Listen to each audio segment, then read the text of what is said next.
Ayan, nandito na po si Diwata.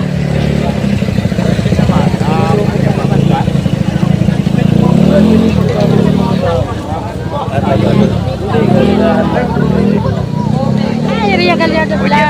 CR. Oo, pong sila. Kuya, wag mo na kang mukha ni bibili ako ng Diwata. Drum, hindi mo na drum sasalino natin, ha? Sige, ulit tayo. Bumalik ako sa pila ko. Napagbigyan na naman tayo ni Diwata. Grabe talaga. Sa tuwing pupunta tayo dito, napagbibigyan tayo ni Diwata. Kaya sa mga bashers po ni Diwata, napakabait po ni Diwata. Kami ang nagpapatunay kasi nandito po kami, pumupunta kami personally. Ayan. Kung medyo na-ignore po tayo, syempre may trabaho naman po siya. Kailangan niyang asikasuhin ang mga business niya, ang mga empleyado. Ganun po talaga, wag sasama ang loob niyo.